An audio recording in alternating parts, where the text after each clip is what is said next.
people take prayer for granted. Naye wazuukusa otya? Weebase otya? Ani yakuza okukiza? How was it growing up in a Christian home and then you end up being a global hip hop sensation? I mean, growing up in a God-fearing house.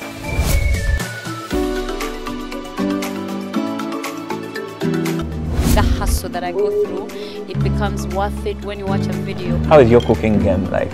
My cooking game is on point. I'm a representation of many people who define you as a nude photographer. Yeah. The word nude photographer isn't wrong, per se.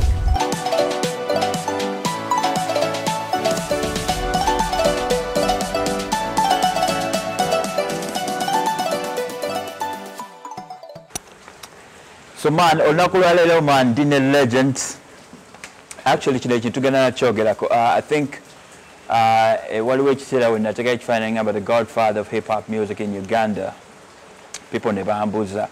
Bestum, what? What are you talking about? Yeah, man. But anyway, onakulwa on dine legendary Silas Babaluku. Aba singer mu manyinga Babaluku. Mu kubantu aba revolutionizing hip hop mu nsi ya Uganda.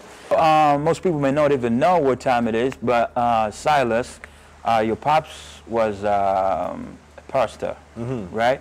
And this is one of the conversations I think I'll get this opportunity to even ask you this question, because Nebu Zanga, how did you even migrate from Uganda to Canada? I mean, growing up in a God-fearing house, right, was a standard to, shape the moral understanding around spirituality, right, and community and people, right, to really have the opportunity to see life beyond just family, right, because when they say your father is a pastor, that means that that someone spends much more time with other people than you. Oh. And then as a child, you have to accept that it's a personal service to those individuals. Right, right. And that somehow, some way, I think for me, trained me at an early age to redefine what loving or love is from a parent. Right. Who renders his open space to a community to heal, to learn, to grow, to build. Right. So my experience growing up is hugely responsible for shaping the man that I am today. Right. When people say, oh, you're always smiling, I've always reminded myself that Dad was always smiling. Right. Or when they say you're always serving or that you're selfless. Right. I try to say I've grown up in a family that gives. Right. So there's no coincidence that energy is around everything I do. Right. It doesn't matter what field I'm in. But my experience growing up in that, right, I like to say, and this is from let's say, since I was let's say 6, 7 years old, right, all the way to the age of 12, right, to when you talk about migrating to Canada, because we went to Canada when I was 12. Right. And my memoirs of my childhood are tied between my upbringing in a village, where my grandfather made sure that every holiday we were thrown in a village. Right. So that also contributes a great deal to my perspectives and how I see Africa. So the strength though and the resilience is really my mother. Right. And shout out to your mom, man. You always celebrate your mom.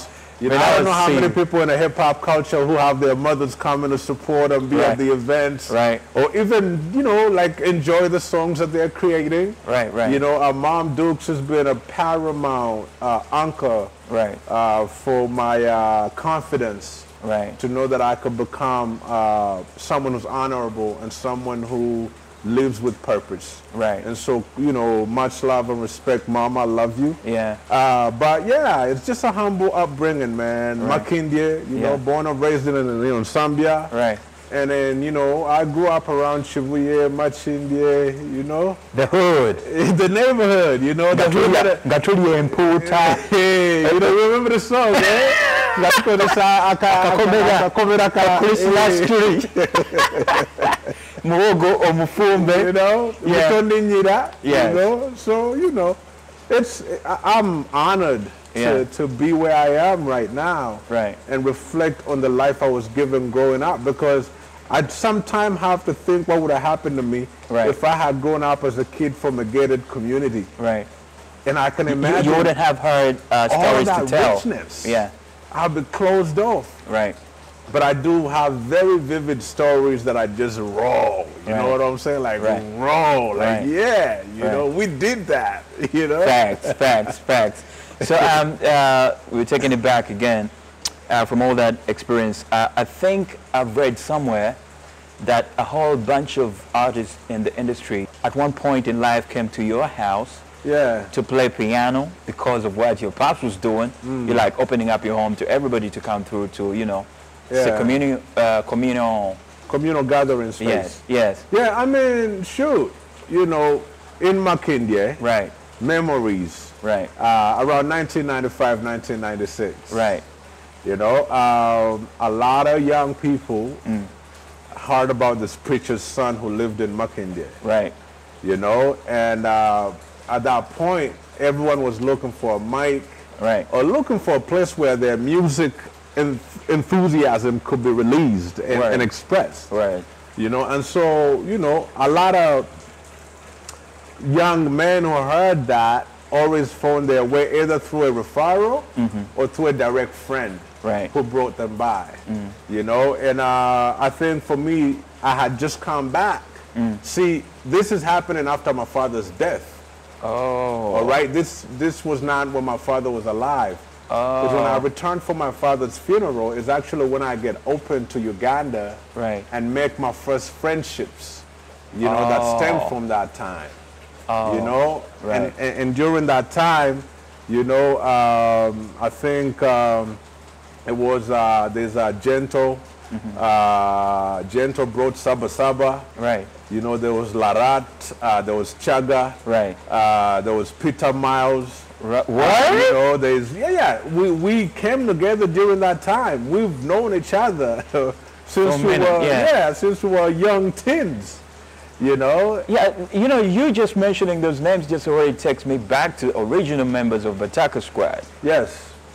Word. You know, and that's how these neighborhood kids who loved music or wanted to be artistic, you know, come to be a part of the Makindye landscape or the Makindye story. Right.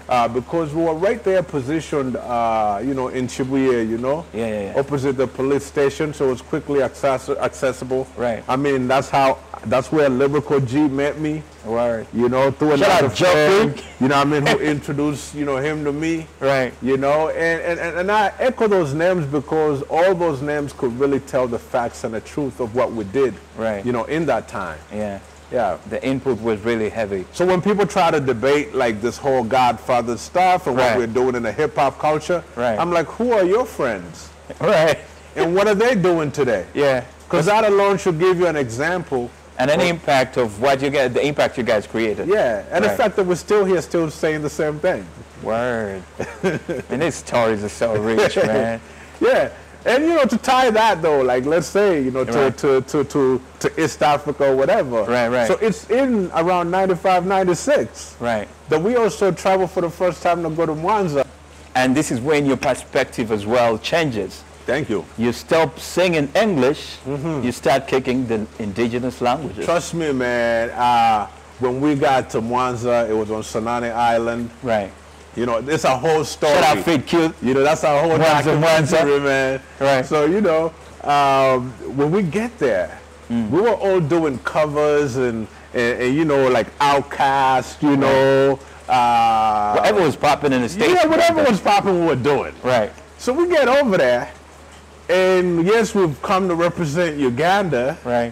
And bro, like the dudes checked us. They're like, yo, what's all this? They're like, yo, what's up with these guys? In Uganda, they don't have anything that's like them, you know? Right. Because they were doing Swahili. Right. And we were not like presenting ourselves from a Ugandan perspective. Right. So they challenged us, but it was out of love. Right. And I think I remember there's a young brother at the time. His name was Source B. Right. Okay. He literally, we went back to our hotel room and he sat down with me to write me lyrics in Swahili. Word. Okay? And as So it this was, is when you get introduced to the language. thank you. It's like- Lyrically. and I remember them lines. It was like akakisha kwanza unapita mkwanja lasivyo utaanja kikutana na wajanja. You know? I remember that stuff from way back then. Right. You know, but dude, it's like they put us in a place to look at ourselves Right. and desire to be more like ourselves. Appreciate yourselves. You know what I mean? And so Right. I always credit that in my story to the trip or the journey in Mwanza. Right. Rest in peace, Momo MC. Right. My boy NTO is still here, and Right. Cholaba, she's in Sweden. Those were the people I was with on our trip. You know what I mean? And it was a significant, life-changing moment for hip-hop culture, Yeah. from our understanding, Go by back connecting and with our dig into it. relatives on an Yeah. island. Right. And what was trippy is that people talk about bling. Yes, the kids were stylish, but they were sitting in trees. Right. We were in open nature. You know what I'm Right, saying? right. So every perspective of being in your own identity Right. is what that trip or journey presented us. Right. That's how do you come back to your country on front. Because So, you've been checked in the yeah, man, you You're like- came back, Right. got back on square one. So I sat with Gento, you know, my boy, he's in London. Right. And we started crafting some riddles, you know what I Right. mean? That's how we started. Right. You know, nazo kusenga mpulira bulungi ng'omulungi bingi byenda bakumaca kuno naye sibitya kagwane nanvuma abavumi banvumirira nga bwendya eggolo ku maliri ndi wattiriri. You know, I'm saying that. I think I wrote that when I was 15. 15. Okay? And trying to immerse myself in a place where I felt like now I could actually start loving my language Right. and explore it so I could learn how to write in it versus Right. than doing the English covers. Right. You know, a lot of people don't know that prior to the Luga Flow campaign, Right. there was no respect for anyone rapping in their native dialects. Right. There was no space. Right. You know, people did not listen to you if you're not doing English. And you know, when you hear about beef with Babaluku and all of these people that came around and how there's beef and wars, it was always about the language factor. Right. You know, but I'm happy that we've lived a moment in time for You have to people. push the dialogue. Yes. We push the dialogue. We step the idea. Why? Why can't we? Why are you in Uganda making an English album without having two, you know, representation of your own indigenous dialect? I don't care what it is. Right? So that narrative is part of what made Babaluku be an MC that people didn't want to affiliate with because they were okay being emulators. And that didn't sit well with me. Man. You know what I'm saying? So I think like for the Luga Flow, you know, movement, it's something that I've been able to contribute regardless of all the criticism, Right. you know, that people have thrown Yeah. towards me over the years. And I was some cats always say, if you're not being criticized for whatever you're doing, you're not doing it right. And you know, I understood that from the get-go. That's why they call me. I used to call myself, when I was on Hot 100 all the time, I said the Right. most hated rapper in UG. Right.